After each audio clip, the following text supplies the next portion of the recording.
Welcome back, everyone, to another deep dive. Today, we're going to tackle a real mystery. Oh, a mystery. A mystery, yeah.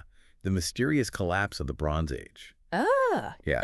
Around 1200 BCE, Okay. some of the most advanced civilizations in the world just vanished, Wow. seemingly overnight. So what are we looking at today? Like, what sources? Well, we're going to look at archaeological findings Okay. and ancient texts. Cool. Even some, basically ancient emails between kings. Ancient emails. Yeah, they're called the Amarna letters. The Amarna letters. Yeah, and by the end, hopefully, We'll solve the mystery. you'll understand like the key factors that led to the end of this era, Right. and learned a little bit about these attackers called the Sea Peoples. Ooh, sea people sounds ominous. They do, don't they? Yeah. So these Amarna letters, Yeah. they really give us like a glimpse into their world. They really do. It's amazing what they were talking about. I mean, we see these rulers discussing, marriages, Oh, wow. trade deals, Really? even military campaigns. Huh. It's fascinating. Shows a surprisingly interconnected world back then. It really is. It's amazing how connected they were back then. Yeah. But to understand how it all fell apart, though, we got to understand what it was like before. Yeah. Set the stage for us. So picture this.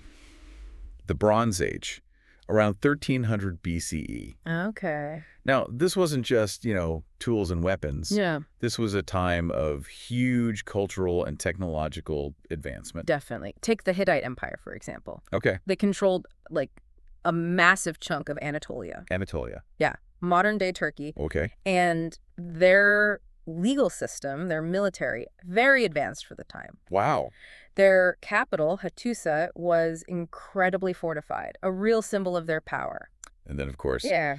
the Egyptians. The Egyptians. They were like the undisputed heavyweights of their They time. were, yeah. Incredible architecture. And that complex religion. Oh, yeah. The pharaohs, Oh. they even had this like rivalry with the Hittites. Really? Yeah.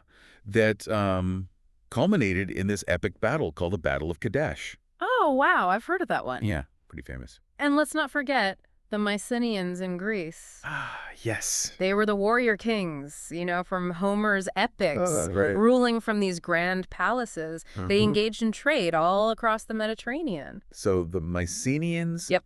Hittites, They were Egyptians, all connected. they were all connected. Exchanged goods, Wow. ideas. Yeah. They even intermarried. It sounds like a real like melting pot of cultures. It was globalization, Bronze Age style. Wow. To think all this was happening over 3,000 years ago. Yeah. And then I mean, it all unravels. Yeah. Almost out of nowhere. cities abandoned, trade routes cut off, Wow. entire empires just gone. Like someone flipped a switch. It's almost like that, yeah.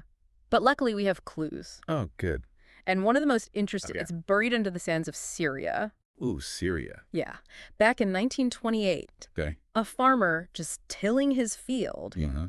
his plow hit something hard. Oh, no. Turns out What was it? it was the entrance to a tomb A tune. in the lost city of Ugarit. Wow.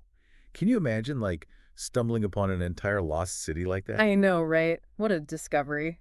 So what was Ugarit like? Ugarit was incredible. It was a bustling port city Okay. right at the crossroads of major trade routes. So important. Oh, yeah, connecting civilizations as far as, get this, China and the Mediterranean. Wow. A real testament to, how interconnected the Bronze Age world was. Absolutely. Sounds like it was, like Yeah. the New York City of its time. Yeah, you could say that. So what happened? How did a thriving city like that just disappear? Well, when archaeologists excavated the site, Yeah. it was just utter devastation. Wow. Layers of ash, Yeah. buildings reduced to rubble, Wow. arrowheads just littering the streets, Oh, wow. valuable objects just left behind. Like they left in a hurry. It's as if the city was abandoned in a panic. So they just dropped everything and ran. Hmm. That gives me chills. I know, it's eerie, isn't it? What else did they find? Okay, so they found these clay tablets Okay. inscribed with a previously unknown alphabet. An unknown alphabet. Yeah, it's called the Ugaritic alphabet. Ugaritic. One of the oldest alphabets we know of. Huh. So this gave us a glimpse into, their language, culture. And even their last desperate pleas for help. Pleas for help. What do you mean? Well, one tablet, it's an unsent letter Okay. from the king of Ugarit Okay. to the king of Cyprus. Right. It describes enemy ships attacking, burning his cities. Oh, wow. It's a first-hand account of the, terror gripping the region. Wow. That must have been a chilling discovery. It was. A king watching his kingdom burn, Yeah, sending out a plea that would never be answered. it's heartbreaking. It really makes you think about, like, the human cost of all of this. It does. Speaking of pleas for help, what about the Hittites? Right. The Hittites. Did their powerful capital, Hattusa, meet a similar fate? Unfortunately, yes. Oh, no. The Hittites, once such a force to be reckoned with, they were wiped out. Completely. Hattusa was ravaged by fire. Really? Archaeological evidence suggests a brutal attack. Oh, wow. Walls breached, buildings collapsed, the whole city swallowed by flames. It's a stark reminder that even the most powerful empires can fall. It really is. It makes you think, doesn't it? So we've got Ugarit and Hattusa, two major Bronze Age players, both wiped out. But what about the Egyptians? Weren't they supposed to have this incredible military? Surely they could handle whatever was thrown at them, right?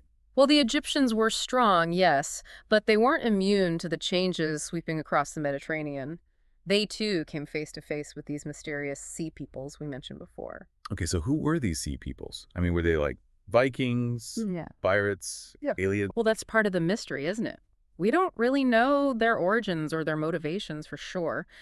Sea peoples is really just a modern term. It's how the Egyptians referred to these groups of seafaring raiders who were causing chaos all over the Mediterranean. So like ancient pirates then, Mm. raiding cities, taking what they wanted. It was a bit more complicated than that. I mean, they definitely raided and plundered, yes, but they were also migrating, looking for new places to settle. Some scholars even think they might have been refugees, escaping environmental disasters or political upheaval. So a mix of terrifying raiders and desperate migrants. That's a pretty wild combination. But how were they so successful? I mean, I thought the Egyptians were supposed to have this incredible military. They did, but the sea peoples were unlike anything they'd seen before. They were incredibly skilled sailors, and they arrived in these huge fleets of warships.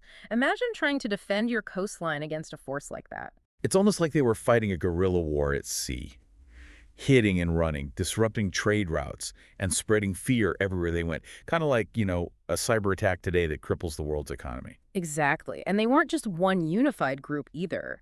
Egyptian records actually mention different groups, each with their own names and styles of fighting, maybe even different origins. You had the Shardana, the Luka, the Peliset. Just trying to defend against all those at once. Talk about a multi-front war. It must have been incredibly confusing for the Egyptians, like fighting a hydra, you cut off one head and two more grow back. Did they ever stand a chance? Well, there's this famous inscription from Ramses III, one of the last great pharaohs, that describes a massive naval battle against the Sea Peoples. So Ramses III, the warrior pharaoh, he goes head-to-head with these mysterious invaders. Did he win? According to the inscription, yes. Ramses and his forces were victorious, and they managed to stop the Sea Peoples from conquering Egypt. But it wasn't an easy victory.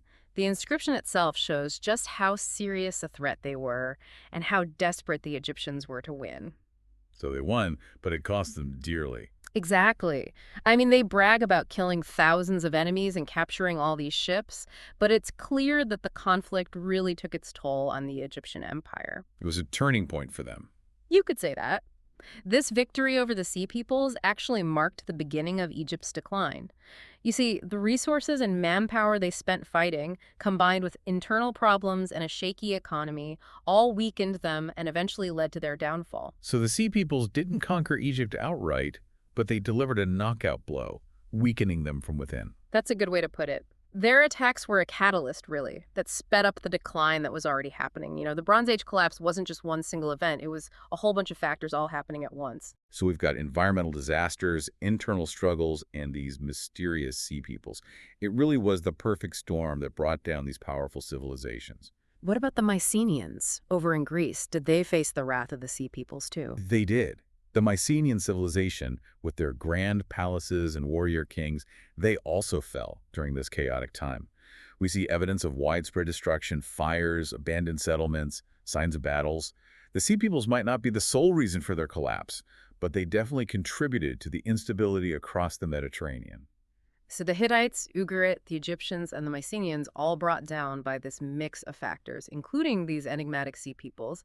It really goes to show how vulnerable even the most powerful civilizations can be. It's truly remarkable how widespread this collapse was. I mean, from the coast of Anatolia all the way to the Aegean Islands, entire civilizations vanish. All we have left are ruins and a lot of unanswered questions. It's like a domino effect, one after another.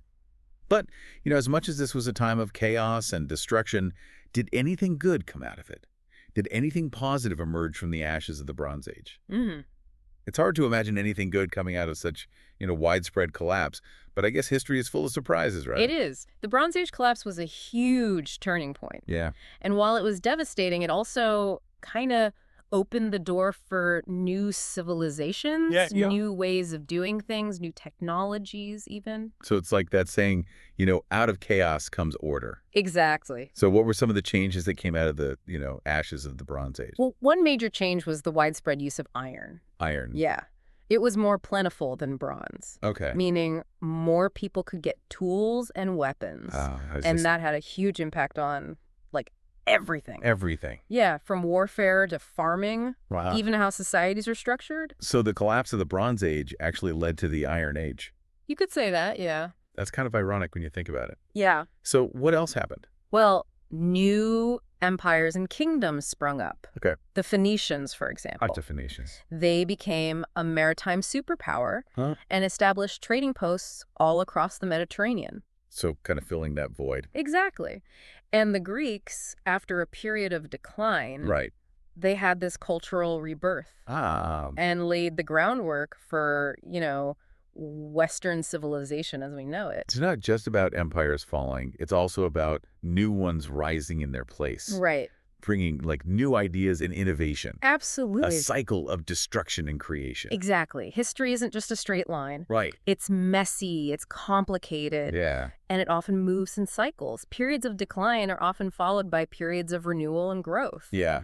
It's a pattern we see again and again throughout history. Mhm.